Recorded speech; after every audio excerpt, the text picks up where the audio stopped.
Okay, here we are, part 3, and we're looking at financial statements now. We're going to do some comparison. So for reporting manufacturing activities, here's a comparison.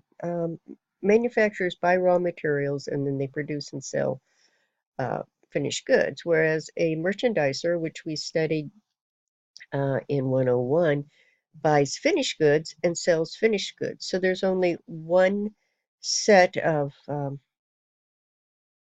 cost of goods sold, the cost of the goods that are sold. And we don't have to keep track of raw material or work in process. So the really big difference is the manufacturing of the product. So a manufacturer's balance sheet has cash, receivables, inventory, and that's basically what you have over here with your merchandise. But you've got 3 different types of inventories now. You have raw materials, you have finished goods, which makes sense, but goods in process are materials that are somewhere throughout the process of being manufactured that aren't complete yet. So we keep track of uh, 3 different types of inventories for a manufacturer. So when you really get down to what we're looking at is the raw materials. So that's just material you buy waiting to be processed, and that can be direct or indirect.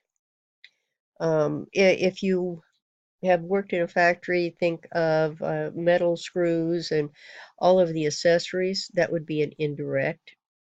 The metal or the wood that is used for the actual product would be a direct product. You've got goods in process, or what we call work in process inventory, and that's material that's had some labor done on it and overhead applied to it, but it's not ready to go into finished goods yet. And then finally, you have the finished goods. So that's kind of the difference in the balance sheet. Let's look at the income statement. And there's one really kind of big difference is the manufacturer has cost of goods manufactured. That goes into finished goods and then goes into cost of goods sold. When you're looking over here at the merchandiser, they just buy the merchandise and whoops, that becomes the cost of goods purchased or cost of goods sold. And then when you subtract, you take your beginning inventory, add the purchases, subtract the ending, and that comes up with cost of goods sold. In this case, you're going to take the beginning finished, the cost of goods manufactured, transferred in from the factory or the production floor, and subtract the finished goods to get the cost of goods sold. So this cost of goods manufactured becomes another calculation that is done within the production. And so looking at it another way, I mean, this is just another visual with some numbers. The beginning plus the purchase gives us our available minus the ending gives us our cost of goods sold. That should be relatively familiar to you. In this case, we have the beginning finished inventory. We have the goods of cost of goods manufactured that's transferred in from the production. This gives us our goods available less our finished goods inventory. And then you have your cost of goods sold. There's an entirely different set of calculations and processes to figure out this cost of goods manufactured. And these are too neat to know, so we're just going to skip over that. And here's the activities. Again, it shows your raw material being purchased, funneled into the system as a direct or an indirect. It adds your direct labor. It takes your beginning work in process, things that you've already had sitting around. And then you have your indirect materials that goes into factory overhead. Those are combined to create your cost of goods manufactured. So here, you're going to take what you had to begin with in work in process, what you're adding with direct materials, what you're adding with direct labor, what you're adding with factory overhead, and then you subtract the ending to get your goods manufactured. And the unused material from here ends up going into the work in process ending inventory. So just a different way of looking at it. Here is a really good schematic on how you calculate that schedule of cost of goods manufactured. We're going to do one of these in the lesson, a couple of them actually. You take your direct materials used, your direct labor used, plus your overhead equals your manufacturing cost. You're going to add what you already had in your work in process and subtract your ending to come up with your cost of goods manufactured. Very much like a merchandise calculation for cost of goods sold. That kind of makes sense? And this next one just kind of gives you an overview of what this looks like, broken down on a statement. So here's all of your raw materials, what you started with, what you purchased, what was available, what's left. So that's our direct materials. Then you've got the direct labor that's added into it. And then all of this factory overhead is added, which is the indirect labor, supervision, utilities, repairs, property taxes for the building, supplies, everything that's associated with that manufacturing process is added to the indirect, which gives you your total factory overhead. Now I have total manufacturing cost of 175,500. I add my beginning work in process of 2,500. That gives me what's available, and I subtract my ending work in process. So I have a cost of goods manufactured of 170,500.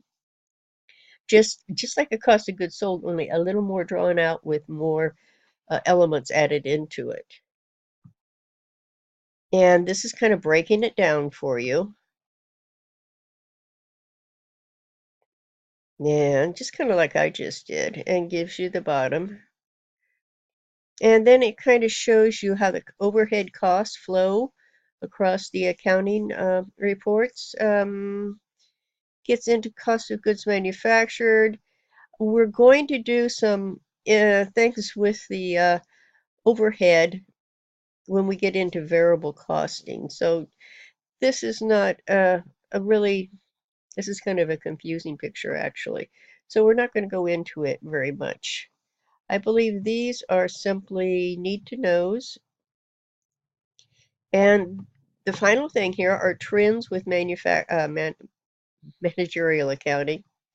We're going to look at, now if you look at this, customer orientation, and you've got continuous improvement. I mean, that is the whole thing. You want continuous improvement, and that involves that just-in-time manufacturing and total quality management. And you're going to hear about those in business courses. Total quality management is a constant focus. I mean, constant on higher standards. You're always asking anybody who's involved in the process, how do we make it better? So you're always looking for an improvement in quality. You're always looking for, in all aspects, okay? You're looking to uncover waste. You're trying to encourage your employees to try new methods to improve quality. And you're emphasizing quality through awards and rewards through the system. JIT manufacturing means that you're going to keep your overhead or your inventory as low as you possibly can. You receive the customer order, you schedule the production, you receive the materials for that production probably the day before it goes into production.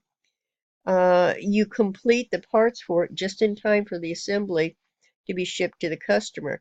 A lot of times companies used to store materials. So when something came in, you had it on hand and you just carried it in the overhead. That's not the case in many companies anymore. They will not have a large inventory asset value on their balance sheet. They'll use JIT. And finally, we look at the value chain where you're going to uh, see how what value is added as it goes along. Uh, so you get the raw materials, you bake it, you've added, right? your sales adds more because they're enhancing the use of the product to your customer. And then on top of that, you add more value to it with service, with follow-up. If something were bad, I think probably the bakery thing might be a little bit hard to imagine the service part. But think about customer service when something goes bad, or if you get a bad uh, product and you have to take it back. Do you get good service? So that's what's called the value chain. Um, and that pretty well wraps up chapter one. I hope this has kind of made sense to you. I'm sorry I'm over. It's 10 minutes and 45 seconds. But we wrapped it up. So I'll see you in class Friday.